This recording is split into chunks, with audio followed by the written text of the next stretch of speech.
हाय, मैं दिव्या सिंह लेकर आई हूँ आप सबके लिए एक छोटी सी कहानी। दोस्तों, ये कहानी है परी की, जिसे छिपकलियों से बहुत डर लगता था। वैसे देखा जाए तो ये कोई बहुत बड़ी बात नहीं है, क्योंकि डर हर किसी को लगता है। वैसे देखा जाए तो डर बहुत सारे मायनों में फ़ायदेमंद भी है, क्योंकि इसी डर की वजह से आप अपनी लाइफ में हमेशा अलर्ट रहते हो, और ये ही डर आपको आने वाले खतरों से निपटने के लिए तैयार करता है। और कई बार तो इसी डर की वजह से हम अपनी लाइफ में कोई भी स्टेप लेने से पहले 10 बार सोचते हैं। मगर जैसा कि कहा जाता है कि हर चीज़ की एक लिमिट होती है, ठीक उसी तरह डर भी सिर्फ तभी तक अच्छा है जब तक वो हमें आगे बढ़ने से नहीं रोकता। जब यही डर हमारी सफलता की राह में रुकावट पैदा करने लगे, तो इस डर से बाहर निकलना बहुत ज़रूरी हो जाता है। पर अफसोस, परी ये नहीं कर पाई। उसे बचपन से ही छिपकलियों से बहुत डर लगता।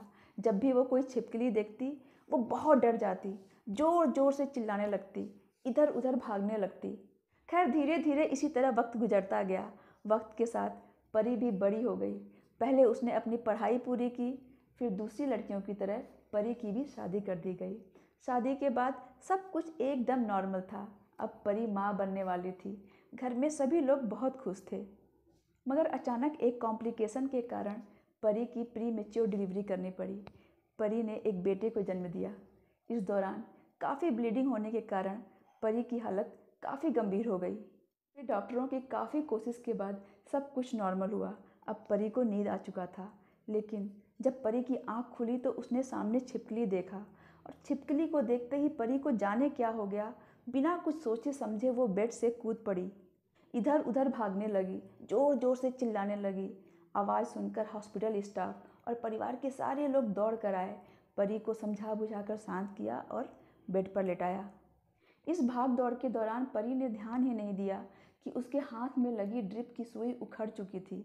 अब परी को ब्लीडिंग भी शुरू हो गई।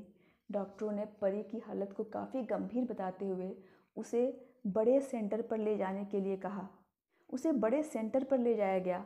वहाँ डॉक्टरों को परी की जान बचाने के लिए उसका यूटेरस निकालना पड़ा, और दूसरी तरफ प्री मेच्योर डिलीवरी होने के कारण नवजात शिशु आईसीयू में ज़्यादा दिन तक सर्वाइव नहीं कर पाया।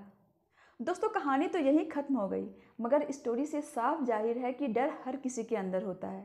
परंतु जब यही डर हमारी सफलता की राह में रुकावट पैदा करने लगे, तो इस डर से बाहर निकलना बहुत ज़रूरी हो जाता है, जिसे हम साहस कहते हैं। दोस्तों, अगर कहानी अच्छी लगी हो तो वीडियो को लाइक करें, ज़्यादा से ज़्यादा शेयर करें। इस तरह के और भी वीडियोज़ देखने के लिए चैनल ज़रूर सब्सक्राइब करें। Thanks for watching.